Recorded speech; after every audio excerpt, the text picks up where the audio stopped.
اعوذ باللہ من الشیطان اللعین الرجیم بسم اللہ الرحمن الرحیم الحمدللہ الصلاۃ والسلام علی رسول اللہ وآلہ آل اللہ لا سیما بقیت اللہ ولعنۃ اللہ علی اعداء اللہ اما بعد رب یسر ولا تعسر وتمم بالخیر۔ پروردگارہ ہمارے تمام امور کو آسان فرما ببرکت محمد اور آل محمد انشاءاللہ۔ ہمارے دوستوں کی خدمت میں سب سے پہلے سلام ہے، اور دوسرے یہ کہ گزشتہ جو ہماری بحث تھی وہ دین کی تعریف پر تھی کہ دین کس معنوں میں ڈکشنری اور لغت کی کتابوں میں ہے اور دین کس معنوں میں معاشرے میں استعمال کیا جاتا ہے، اسی اعتبار سے بحث ہوئی تھی۔ میں ایک سوال گویا پیش ہوا تھا، وہ یہ کہ ہم نے مان لیا کہ دین عقائد کا نام ہے، دین احکام کا نام ہے، دین اخلاق کا نام ہے۔ دنیا دو حصوں میں بٹی ہے، کچھ لوگ دین کے ماننے والے ہیں، کچھ لوگ دین کے نہیں ماننے والے ہیں۔ سوال یہ ہے کہ ہم دین کو کیوں مانیں، کیا ضرورت ہے دین کی؟ آیا اس کا کوئی منطقی جواب ہمیں ملے گا؟ کوئی لاجک ہے کہ جس کی بنا کے اوپر ہم ضرور ہمارے لیے ضروری ہے، الزامی ہے، واجب ہے کہ ہم کو دین کو ماننا ہوگا اور بغیر دین کے ہم زندگی نہیں گزار سکتے ہیں؟ تو یقیناً ایسا ہی ہے۔ دین ہمارے لیے کیوں ضروری ہے؟ اس سوال کو جاننے کے لیے پہلے تو یہ دیکھیں کہ ہم کو اور آپ کو کن کن چیزوں کی ضرورتیں پڑتی ہیں۔ ہم اپنی ضرورتوں کو دیکھیں، ان ضرورتوں کی تقسیم بندی کریں اور اس کو دیکھیں کہ ہماری کون کون سی ضرورتیں ہیں اپنی زندگی میں۔ سب سے پہلے ہماری ایک نجی لائف ہے، ایک نجی زندگی ہے، ہماری فردی پرسنل جو لائف ہے، اس میں جو ہماری پرسنلی ضرورتیں ہیں وہ ہم اس کے محتاج ہیں، بغیر اس کے زندگی نہیں گزار سکتے ہیں، بغیر اس کے زندہ نہیں رہ سکتے ہیں۔ اس کے بعد پھر ہماری سماجی اور اجتماعی ضرورتیں ہیں، وہ بھی بغیر اس کے ہم ایک سماجی زندگی نہیں گزار سکتے، اجتماعی زندگی نہیں گزار سکتے ہیں۔ اس کے بعد ایک ہماری اعلیٰ ضرورتیں ہیں، کمال یافتہ ضرورتیں ہیں، کہ جس میں انسان بما ہوا انسان اگر اس کو باقی رہنا ہے تو بھی ان ضرورتوں کو اس کو پورا کرنا ہوگا۔ آئیے دیکھتے ہیں کہ جو ہماری پہلی ضرورتیں ہیں، نجی ضرورتیں، پرسنلی ضرورتیں جو ہیں وہ کون سی ہیں؟ کھانا، پینا، سونا، آرام کرنا۔ ہم کو ایک مکان کی ضرورت ہے، ہم کو لباس کی ضرورت ہے، ہم کو بھوک لگتی ہے، ہمیں پیاس لگتی ہے۔ یہ ہماری کون سی ضرورتیں؟ یہ ہماری شخصی، نجی، فردی، ان کو ہم اپنے تحت بھی پورا کر سکتے ہیں۔ البتہ میں بعد میں بتاؤں گا انشاءاللہ، اور اگر آپ دقت کریں گے اس میں بھی اگر ہم دین کے مطابق زندگی گزارے ہیں، دین کے بتائے ہوئے راستوں کے اعتبار سے اگر ہم نے اپنی حتیٰ نجی بھی ضرورتوں کو پورا کیا تو ہماری زندگی میں ایک عجیب سا نکھار ہوگا، ایک عجیب سا حسن ہوگا، ایک عجیب سی خوبصورتی ہوگی۔ بہت سے بھوکے ہیں جو پیٹ بھر لیتے ہیں، لیکن ایک دیندار جو بھوکا ہے وہ اپنا پیٹ ہر راستے سے نہیں بھرتا۔ یہی تو دین کا کمال ہے۔ ہر آدمی کو پیاس لگتی ہے، اگر پیاس لگ رہی ہے تو وہ اپنی پیاس کو بجھائے گا۔ تو کیا جس طریقے سے ایک غیر دیندار اپنی پیاس کو بجھاتا ہے، جس کے پاس دین ہے، کیا یہ بھی اپنے پیاس کو بجھا سکتا ہے؟ نہیں۔ دیندار جب اس کو پیاس لگے گی تو دین کے جو اصول ہیں دیکھے گا کہیں وہ اصول تو پائمال نہیں ہو رہے ہیں۔ یہ البتہ یہ بحث بعد میں آئے گی کہ دیندار زندگی کے امتیازات کیا ہیں، صفات کیا ہیں، کوالٹیز کیا ہیں۔ اگر دین کے ساتھ کوئی زندگی گزار رہا ہے اور ایک آدمی بغیر دین کے زندگی گزار رہا ہے تو اس میں فرق کیا ہے؟ یہ البتہ بحث وہاں کی ہے، لیکن میں نے عرض کیا کہ یہاں پر بھی حتیٰ دین دخیل ہے۔ لیکن ہم مانے لیتے ہیں کہ بغیر دین کے آپ اس کام کو بظاہر پورا کرے لے رہے ہیں، اپنی بھوک کو دور کیے لیتے ہیں، پیٹ بھر لیتے ہیں، بہرحال لباس آپ نے تہیا کر لیا، مکان تہیا کر لیا، ٹھیک ہے۔ اب آئیے ایک اجتماعی زندگی ہے، سماجی زندگی ہے۔ سماجی زندگی میں صرف کھانا پینا رہنا ہی نہیں ہے، سماج تشکیل پاتا ہے لوگوں سے جب ہمیں لوگوں کے درمیان رہنا ہے تو لوگوں کے ساتھ اٹھنا بیٹھنا بھی ہے، لوگوں کے ساتھ معاملات بھی کرنا ہے، لوگوں کے درمیان میں رہنا ہے، لوگوں کی سننا ہے، لوگوں کو سنانا ہے، ٹھیک ہے؟ تو اب ہمیں ایک قانون کی ضرورت پڑی، ہمیں ایک آئین کی ضرورت پڑی، کیونکہ بغیر قانون کے، بغیر آئین کے ہم کیسے سماجی زندگی گزار سکتے ہیں؟ اور اگر کوئی ایسا سماج ہو جس میں کوئی قانون نہ ہو، جس میں کوئی آئین نہ ہو، تو پھر یہ سماج تو پھر جنگل بن جائے گا۔ کہتے نہیں جنگل کا راج، جس میں قانون نہ ہو، جس کی جو سمجھ میں آئے وہ کر رہا ہے۔ بھئی روڈ بنائے ہیں، اگر لوگ وہاں لوگ زندگی گزار رہے ہیں تو ہم اس روڈ کے قانون ہیں، ہم کو داہنی طرف چلنا ہے کہ بائیں طرف چلنا ہے۔ چوراہا آ گیا، ظاہر ہے ہر آدمی اپنی گاڑی پر سوار ہے۔ اگر اس سماج میں رہنا ہے کہ جہاں کے اوپر سب کے پاس گاڑیاں ہیں، تو ہم کو چوراہے پر جانے سے پہلے ہم کو قوانین کا پتہ ہونا چاہیے کہ نہیں ہونا چاہیے؟ کہ جب ہم چوراہے پر جائیں گے تو جو ہمارے سامنے وہ لائٹ لگی ہے، اگر وہ ریڈ لائٹ ہوگی تو ہم کو رکنا ہوگا، اور جو گرین والے لوگ ہیں وہ چلیں گے، ریڈ والے نہیں چل سکتے۔ اس کا کیا مطلب ہوا کہ سماجی زندگی کے لیے، اجتماعی زندگی کے لیے ہم کو کھانے پینے پہننے اوڑھنے کے علاوہ بھی کسی چیز کی ضرورت ہے۔ وہ کیا ہے؟ وہ ایک قانون۔ پھر ہم اسی بات کے جواب ساتھ ساتھ دیتے چلیں۔ ایک مرتبہ یہ قانون دنیا والے بناتے ہیں، ٹھیک ہے، دنیا کے بنائے ہوئے قانون سے مشکل حل ہو جائے گی، لیکن اگر اس قانون پر بھی دین کی نگاہ ہو، دین کی روشنی میں ہو، دین کے سائے میں ہو، تو پھر ایک الگ ہی، کیونکہ صرف روڈ کے قوانین نہیں ہیں، لین دین کے قوانین ہیں، قرض لینے کے قوانین ہیں، امانت لینے دینے کے قوانین ہیں، رہن کے قوانین ہیں، خرید و فروش کے قوانین ہیں، عقد و نکاح کے قوانین ہیں، طلاق کے قوانین ہیں، ٹھیک ہے؟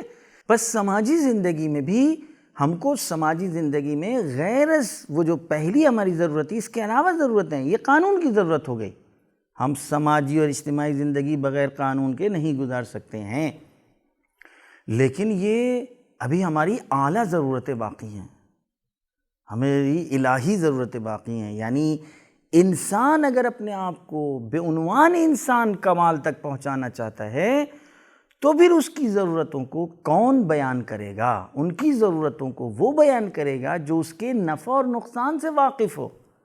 ہمارے نفع و نقصان سے واقف کون ہو سکتا ہے؟ جس نے ہمیں خلق کیا ہے، جس نے ہمیں پیدا کیا ہے، ہم جس کے پروڈکٹ ہیں۔ اگر کوئی کمپنی اپنا ایک پروڈکٹ لانچ کرتی ہے تو یہ کمپنی بتائے گی کہ اس پروڈکٹ کو کس طریقے سے چلایا جائے۔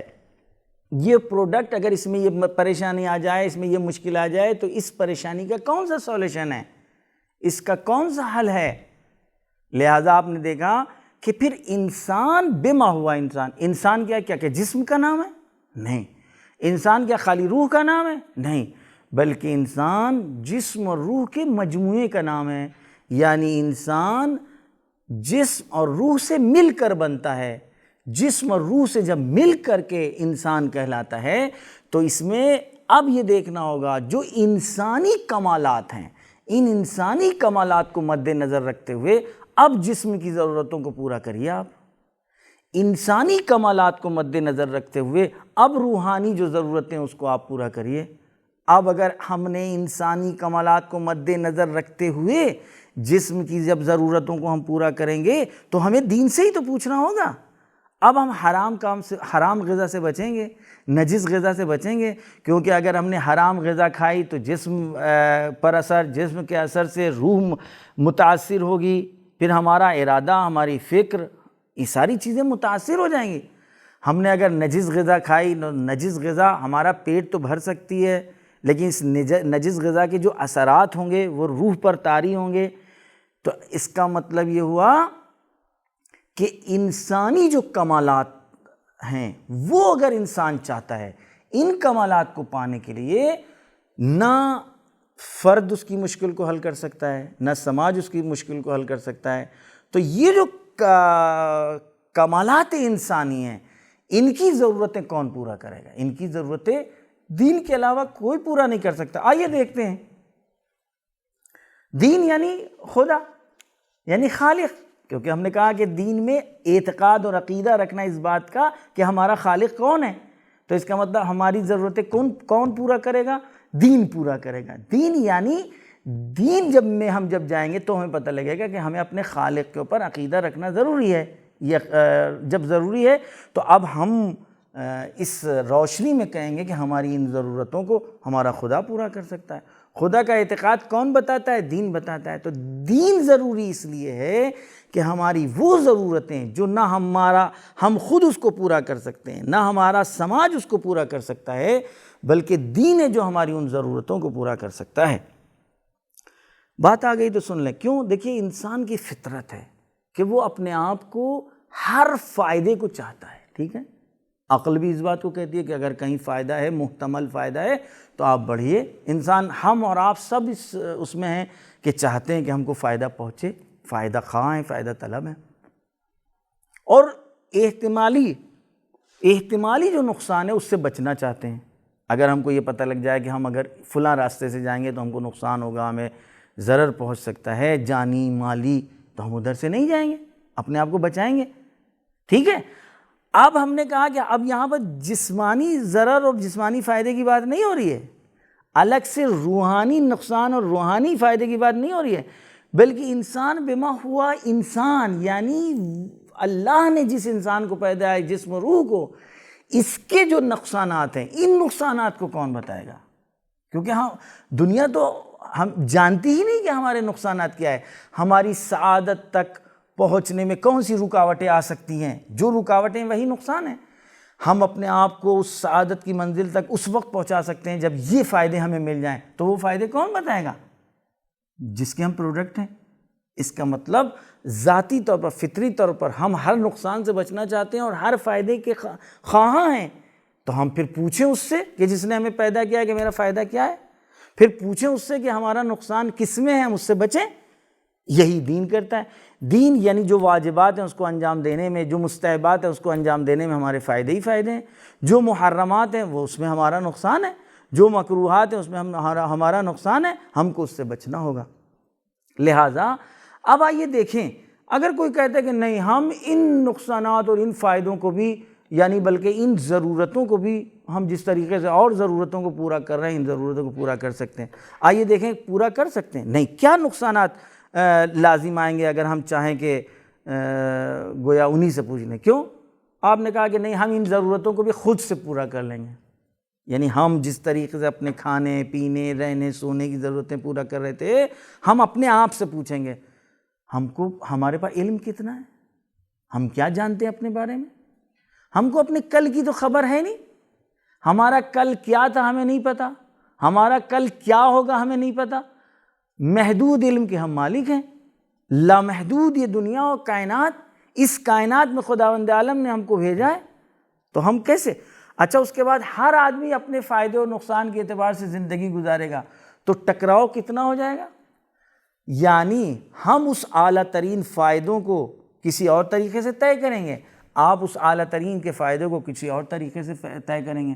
ممکن ہے ہمارے فائدے آپ کے فائدے سے ٹکرا جائیں، آپس میں جنگیں ہو جائیں گی، کیونکہ ہم اپنا فائدہ چاہتے ہیں، آپ اپنا فائدہ چاہتے ہیں۔ لہٰذا علم محدود لامحدود جو ہدف ہے اس تک نہیں پہنچا سکتا۔ کہتے ہیں نہیں ہم اپنے سماج سے پوچھیں گے، ہم جس معاشرے میں رہ رہے ہیں ان سے پوچھیں گے بتائیے کہ ہم اپنی ان ضرورتوں کو جو اعلیٰ ترین ضرورتیں کیسے پوری کریں۔ یہ بتائیے، میں نے عرض کیا کہ سماج کن سے تشکیل ہوا ہے؟ لوگوں سے۔ لوگوں کے آپس میں فائدے اور نقصانات ٹکرا رہے ہیں۔ پھر یہ سماج کوئی کچھ بتائے گا، کوئی کچھ بتائے گا، کس کی بات مانے اور کس کی بات نہ مانے؟ پھر ہمارے لیے کوئی ملاک و معیار ہونا چاہیے کہ نہیں، کہ ہم اس ملاک اور اس میزان اور اس معیار کے اوپر تول سکیں کہ کون صحیح کہہ رہا ہے کون غلط کہہ رہا ہے۔ تو پھر کہیں نہ کہیں ہم کو اس معیار کو کسی سے پوچھنا ہوگا، وہ کون ہے؟ آیا ہم خود ہیں یا سماج ہے؟ اسی طرح یہ سوال جاری رہے گا، مگر یہ کہ ہم کو ان سے پوچھے کہ جس کو خدا نے منتخب کیا ہے، جس کو خدا نے بھیجا ہے ہمارے درمیان، نبی و امام، یا نبی و امام کے بتائے ہوئے راستوں کے جو لوگ جاننے والے ہیں، یعنی علماء، مراج کرام، مجتہدین، دانشور لوگ جن کے پاس علم ہے، قرآن کا علم ہے، حدیث کا علم ہے، عقل ان کی پرورش یافتہ ہے، فطرت کو ہمیشہ انہوں نے بیدار رکھا ہوا ہے تربیت محمد اور آل محمد کی روشنی میں۔ وہ ہمیں بتائیں گے۔ اس کا مطلب یہ ہوا کہ ہم اس اپنی اعلیٰ ترین ضرورتوں کو نہ خود سے حل کر سکتے ہیں، نہ سماج ہمارا حل کر سکتا ہے، کیونکہ سماج میں بھی تضاد، ٹکراؤ۔ اچھا، سماج میں ہر آدمی ہم ہی جیسا ہو، آپ ہی جیسا تو ہے، سبھی لوگ تو علم میں محدود رکھتے ہیں۔ اگر کہیں پر بہت سارے زیرو جمع ہو جائیں تو کیا بہت سے زیرو جمع ہونے سے زیرو کا ایک جگہ انبار لگ جائے تو کیا وہ کاؤنٹنگ اور عدد میں تبدیل ہو سکتا ہے؟ وہ کیا 1 اور 2 اور 4 اور 10 میں بدل سکتا ہے؟ بہت سے زیرو ہیں، دیکھیں زیرو ہیں، جب تک کہ کوئی صاحب عدد نہ ہو۔ ٹھیک ہے، اس کا مطلب زیرو سے مل کر جو سماج بنا ہے وہ ہماری مشکل کو حل نہیں کر سکتا ہے۔ پھر ہماری مشکل کو اعلیٰ ترین وہ ضرورتیں جو ہیں، وہ اعلیٰ ترین ضرورتیں کیا ہیں؟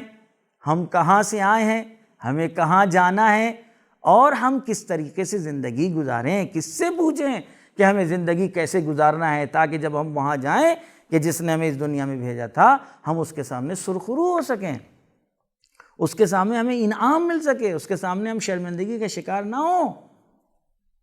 یہ کون بتائے گا؟ دین بتائے گا۔ پس دین اس لیے ضروری ہے کہ دین ہمارے فائدوں کو بتا سکتا ہے، دین ہمارے نقصانات کو ہم سے بتا سکتا ہے، جس کو شریعت کی روشنی میں ہم احکام کی روشنی کے الفاظ میں جانتے ہیں۔ ہمارے اعتقادات دین صحیح کر سکتا ہے۔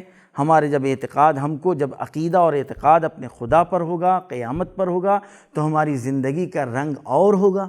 اگر ہمیں اپنے خدا پر یقین اور اعتقاد نہیں ہے، ہم کو کل روز جزا پر اور قیامت پر یقین نہیں ہے، معاد پر یقین نہیں ہے، قبر کے حالات پر یقین نہیں ہے، برزخ پر یقین نہیں، تو ہماری زندگی کا انداز کچھ اور ہوگا۔ لہٰذا دین صحیح معنوں میں اس لیے ضروری ہے کہ دین ہم کو انسانی کمالات تک پہنچا سکتا ہے اگر ہم دین کے بتائے ہوئے راستوں سے پر عمل کریں۔ اب یہ کہتے ہیں دین جب ہم کو ان منازل تک پہنچا سکتا ہے، اور دین گویا ہمارے نقصانات کو بتا سکتا ہے، ہمارے فوائد کو بتا سکتا ہے، تو ہمیں دین سے پوچھنا ہوگا۔ اب یہاں پر ایک سوال ہے، ہم نے دیکھا ہے کہ دین کے مطابق جو لوگ زندگی گزارتے ہیں وہ بہرحال سختیوں میں رہتے ہیں، جو دین کو چھوڑے ہوئے ہیں، بے دینی زندگی گزارے ہیں، بظاہر آپ دیکھیں تو ایسا لگتا ہے کہ بہت آسانی سے ہیں۔ قرآن اس چیز کی طرف اشارہ کر رہا ہے، کہتا ہے یہ بات سورہ مطففین میں 29ویں آیت سے 32ویں آیت کی طرف اشارہ ہے، یہ کہ جب دین کا راستہ جو لوگ اپناتے ہیں اور جو دین کے مطابق زندگی گزارتے ہیں، جب یہ ان لوگوں کے پاس سے گزرتے ہیں جو لوگ بے دین لوگ ہیں، تو بے دین والے مسخرہ کرتے ہیں ان دیندار لوگوں کا، کہتے ہیں دیکھیے یہ لوگوں کو دیکھیے کہ مطلب قرض جنت کے اوپر یقین رکھ کر کے آج اپنے فائدے کو چھوڑے دے دیں۔ کیا مطلب؟ انفاق، اللہ کی راہ میں دینا، انفاق کرنا، راہ خدا میں انعام، راہ خدا میں اطعام، راہ خدا میں ضرورت مندوں کی ضرورتوں کو پورا کرنا، محتاجوں کی احتیاجات کو پورا کرنا، بھوکوں کا پیٹ بھرنا، پیاسوں کو سیراب کرنا، بے لباسوں کو لباس پہنچانا۔ بہترین موقع ہے ماہ رمضان کا۔ کتنی تاکید ہے قرآن کی، کتنی تاکید ہے دین کی، کتنی تاکید ہے ہمارے محمد مصطفیٰ صلی اللہ علیہ وآلہ وسلم کی۔ ماہ رمضان دین کا ایک مجسمہ ہے، تعلیمات دین کا، تربیت دینی کا۔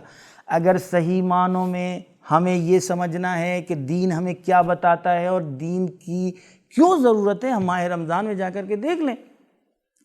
دین ہمیں بتلا رہا ہے کہ اللہ نے روزے کو اس لیے واجب قرار دیا ہے تاکہ مالدار بھوکے کی بھوک کا احساس کر سکے، فقیروں غریبوں کی بھوک اور پیاس کا احساس اس کو ہو سکے۔ روزہ اس لیے واجب قرار دیا گیا ہے تاکہ غریب و امیر ایک صف میں کھڑے ہو سکیں۔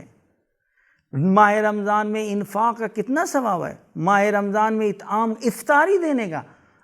روزہ آپ نے نہیں رکھا کسی مشکل کی بنا پر، بیمار ہیں آپ، سفر میں ہیں، مشکلات میں ہیں، شرعی طور پر آپ کو گویا مجبوریاں ہیں، تو کہا گیا ہے کہ آپ اگر کسی روزے دار کا افطار کرا رہے ہیں، یعنی کیا مطلب؟ کسی بھوکے کا پیٹ بھر رہے ہیں، کسی پیاسے کو پانی پلا رہے ہیں، سبیل لگوا رہے ہیں، تو گویا آپ نے روزہ رکھا ہے، آپ کو ثواب روزے کا ملے گا۔ اور ہمارے دین نے کبھی مالداروں یہ نہیں کہا کہ کوئی مالدار ہی صرف اس ثواب کو لے سکتا ہے، نہیں، روایتوں میں آیا وَلَوْ بِالتَّمْرَةٍ وَلَوْ بِجُرْعَةٍ، یعنی ولو ایک رطب کے ذریعے، وہ لو ایک گھونٹ پانی کے ذریعے سے اگر آپ جو ہیں کسی روزے دار کا افطار کرا رہے ہیں، حقیقت میں ماہ رمضان کو اگر صحیح معنوں میں مسلمان اپناتے ہوتے اور دنیا کے سامنے ماہ رمضان کا اصلی چہرہ پیش کیا ہوتا تو آج دنیا والے مسلمانوں کے سلسلے میں جو اس طریقے سے تہمت تراشیاں کرتے ہیں ان کو موقع نہیں ملتا۔ ماہ رمضان میں ہم کو روزہ رکھنے کے لیے کہا گیا ہے، یعنی ہم اپنی دولت کو، اپنے کھانے کو، اپنے رزق کو جو خداوند عالم نے ہمارے سفرے پر دیا ہے اس کو ہم دوسروں کے ساتھ تقسیم کریں۔ البتہ عملاً کچھ اور ہو رہا ہے۔ آپ دیکھتے ہیں کہ جیسے اللہ اکبر کا ہماری قوم انتظار کرتی ہے، ادھر اللہ اکبر شروع ہوا، جیسے خداوند عالم نے اس ٹائم تاکید کی ہے کہ بس اب بھر بھر کر کے خوب کھاؤ، کھانے کے لیے منع نہیں کیا گیا ہے، لیکن اسی بھوک میں اگر ہم نے بھوکوں کا خیال رکھ لیا ہے تو صحیح معنوں میں حقیقت روزے کی طرف ہم نائل ہو سکتے ہیں، صحیح معنوں میں ہم روزے کو سمجھ سکتے ہیں کہ فلسفہ روزہ کیا ہے، حکمت روزہ کیا ہے۔ اگر ماہ رمضان میں اگر ہم حساب کریں، ایک محاسبہ کریں کہ عام مہینوں میں ہمارے گھر کا خرچہ زیادہ ہوتا ہے کہ ماہ رمضان میں زیادہ خرچہ ہوتا ہے، ہمارے خود نجی خرچ جو ہم گھر میں کھانے پینے کی چیزیں لا رہے ہیں، جو کھا رہے ہیں کھلا رہے ہیں اپنے گھر والوں کو، ہمیں پتہ لگ جائے گا کہ آیا ہم حکمت روزہ اور فلسفہ روزہ پر عمل کر رہے ہیں کہ نہیں کر رہے ہیں۔ یہ اور بات ہے کہ ماہ رمضان میں اللہ کی طرف سے نعمتیں فراوان ہیں، مادی نعمتیں بھی اور معنوی نعمتیں بھی، جہاں ایک آیت کا ثواب پورے قرآن کے برابر مل رہا ہو، جہاں اگر ہم سو جائیں تو ہمارا سونا عبادت میں تبدیل ہو جائے، ہم جو سانسیں لے رہے ہیں یہ سانسیں تسبیح میں بدل جائیں، تو ایسے عالم میں اگر ہم جائیں اللہ کے بندوں کی احوال پرسی کریں، اگر ہم اللہ کے جو غریب اور نادار بندے ان کی ضرورتوں کو پورا کریں تو صحیح معنوں پھر روزے کا کیا ثواب ہوگا، پھر ماہ رمضان کی جو سعادتیں ہمارے شامل حال ہوں گی اس کا کیا عالم ہوگا۔ یہ ہے دین، کہ اگر ایک دیندار معاشرہ ہے تو دیندار معاشرے میں جو روزہ ہوگا اس کا جو انداز ہوگا وہ کچھ اور ہوگا۔ یہ ہمارے گھر ہیں کہ اگر مولانا صاحب نے روزہ رکھ لیا تو گھر کے بچے ڈر رہے ہیں، بیوی ڈر رہی ہے، ارے مولانا صاحب نے روزہ رکھ لیا، آج روزے سے ہیں، ارے بغیر سحری کے روزہ رکھا ہے اس لیے غصہ آج ان کو بہت آتا ہے۔ اگر روزے سے ہمیں غصہ آ رہا ہو تو اس کا مطلب ہم روزے کے فلسفے کو نہیں جانتے ہیں۔ روزہ یعنی کف النفس، اپنے نفس کے اوپر کو روکنا، اپنی خواہشات کو مارنا، اپنی خواہشات کو کنٹرول کرنا، اس کا نام ہے۔ ہم غضب کو، غصے کو پی جائیں۔ ہم نے اگر بغیر سحری کے روزہ رکھا ہے تو ہم نے اللہ کی راہ میں قدم بڑھایا ہے، نہ کہ اپنے گھر والوں پر احسان کر دیا، اپنے گھر والوں پر ایک منت رکھ دی کہ اگر ہم نے روزہ بغیر سحری کے رکھ لیا تو ہمارے گھر والے ڈر رہے ہیں۔ ہم نے اگر آج روزہ رکھ لیا اور ہم کو پسند ہے پھلکیاں، تو اب اگر پھلکیاں کسی بنا پر نہیں بن سکی تو ہمیں غصہ آ جائے، غضب آ جائے، گھر میں لڑائی جھگڑا شروع ہو جائے، اس کا نام روزہ نہیں ہے۔ اگر ہماری بچی نے روزہ رکھ لیا تو اب ہم کو اللہ نے پیسہ دیا ہے تو ہم اپنے مال و دولت کا جو ہے مظاہرہ کریں، اور غریب بچیاں بیچاری ترستی رہیں، غریب ماں باپ بیچارے گھٹ گھٹ کر کے مرتے رہیں، کہ اگر میری بچی نے روزہ رکھ کر کے ہم سے بھی پوچھ لیا کہ بابا میری روزے کشائی کیسے ہوگی، آیا روزے کشائی کا یہ مطلب ہمارے دین نے ہم کو سکھایا؟ ہرگز نہیں سکھایا ہے۔ اگر ہمارے بچے نے ہم روزہ رکھا ہے اور ہم کو اللہ نے نوازا ہے تو ہم دیکھیں کہ ہمارے معاشرے میں کتنے نادار لوگ ہیں، کتنے ایسے لوگ ہیں کہ جو لوگ روزہ رکھنا چاہتے ہیں لیکن ان کے سفرے کے اوپر نہ افطار کے لیے کچھ ہے، نہ سحری کے لیے کچھ ہے۔ اگر ہم نے اپنے بچے کی پہلے روزے کے دن اس چیز کی طرف توجہ کر لی کہ اگر ہمارے بچہ جس ٹائم روزہ کھولے گا اس ٹائم ہمارے اس علاقے کے جتنے غریب ہیں ان کا افطار ہوگا، ان کے گھروں پر ان کی افطاری جائے گی اور بغیر شور شرابے کے جائے گی۔ ہماری بچی نے اگر روزہ کپڑا پہنا ہے اور اگر ہم دوسرے بچوں کو کپڑا پہنا سکتے ہیں، یہ روزے کا فلسفہ اگر ہو گیا تو پھر صحیح معنوں میں ہمیں پتہ لگے گا کہ دین نے ہمیں کیا دیا ہے، دین ہمارے لیے کیوں ضروری ہے۔ دین ہماری زندگی کو بدلنے کا نام ہے، انسانی زندگی، ہماری معنوی زندگی بدل جائے، الہی زندگی بدل جائے۔ دین یعنی الہی ہو جانا، دین یعنی آسمانی ہو جانا۔ ہم زمین پر تو رہ رہے ہیں لیکن آسمان والے تمنا کریں میرے گھر میں اترنے کی۔ یہی وجہ ہے کہ ہمارے لیے بتایا گیا ہے کہ جس وقت زمین پر کسی گھر میں قرآن کی تلاوت ہوتی ہے تو یہ گھر آسمان والوں کے لیے ویسے چمکتا ہے کہ جیسے زمین والوں کے لیے آسمان کے ستارے چمکتے ہیں۔ تو کیا خالی ہماری اس آواز کے ذریعے؟ یہ تو اللہ کا کرم ہے کہ ہماری اس تلاوت پر ہی وہ اس ثواب کو دے دے، لیکن ان تلاوتوں کی جو تعلیمات ہیں ان تعلیمات کو جب ہم اور ہمارے بچے اور ہمارے گھر والے، ہمارے پڑوسی، ہمارے اہل محلہ ہم اپنائیں، ان کو بھی اپنوائیں، تو پھر ہمارا محلہ، ہمارا گھر، ہمارا سماج، ہماری زندگی واقعاً آسمان والوں کے لیے چمکے گی۔ پھر آسمان والے زمین پر اترنے کی تمنا کریں گے، کہیں پر کسی کے لیے دعا کا تمغہ لائیں گے، کسی کے لیے رزق لائیں گے، کسی کے لیے برکت لائیں گے، کسی کے لیے رحمت لائیں گے۔ بات کو ہم پیچیدہ آپ کے لیے نہ کریں، بلکہ بس اس کا مطلب یہ ہوا کہ جو اعلیٰ ترین ہماری ضرورتیں ہیں، جو انسان کو انسان بناتی ہیں اور انسانی کمالات انسان کو دلاتی ہیں، وہ نہ ہم خود سے اس منزل تک ان ضرورتوں کو پورا کر سکتے ہیں، نہ میرا سماج پورا کر سکتا ہے۔ بس ان کو پورا کرنے کے لیے وہ کیا ہے؟ ہمارے 3 سوالوں کا جواب ہے، ہم کہاں سے آئے ہیں، ہمیں کہاں جانا ہے، اور ہمیں کیسے زندگی گزارنا ہے، یہ ہم کو ہمارا دین بتا سکتا ہے۔ اب کہتے ہیں کہ دین کا جو راستہ ہے، دین تک منتہی ہونے کا، یعنی دین کو پہچاننے کا، وہ راستہ کون سا ہے؟ 3 راستے بتائے گئے ہیں۔ کہتے ہیں ان راستوں میں جو آسان ترین راستہ ہے وہ فطرت کا راستہ ہے، جو انسان کو بہت جلدی دین کے ان سوالوں تک پہنچا سکتی ہے اور اس کو جواب مل جاتا ہے، جہاں پر گویا بغیر کسی رکاوٹ کے بس ممکن ہے سماج، معاشرے کے گرد و غبار کی بنا کے اوپر اس کی فطرت جو ہے سوئی ہوئی ہو، بیدار نہ ہو، ایک مشکل، ایک گرفتاری میں انسان مبتلا ہو، تو ایک مرتبہ گویا اس کی فطرت جاگتی ہے اور اس کو بتاتی ہے کہ کوئی نہ کوئی ہے اس کا خالق، اس کو اس سے لو لگانا ہوگی۔ بس آج کی جو ہماری بحث ہوئی یہاں پر ختم ہوئی کہ دین ہمارے لیے کیوں ضروری ہے۔ اس لیے کہ دین کی جو ہماری جو اعلیٰ ترین ضرورتیں ہیں، یعنی وہ ہمارے اساسی و بنیادی سوال، ان بنیادی سوالوں کا جواب نہ ہم خود سے پتہ لگا سکتے ہیں، یعنی اپنے ہم فائدوں کو نہیں جان سکتے، اپنے نقصانات کو نہیں پہچان سکتے ہیں۔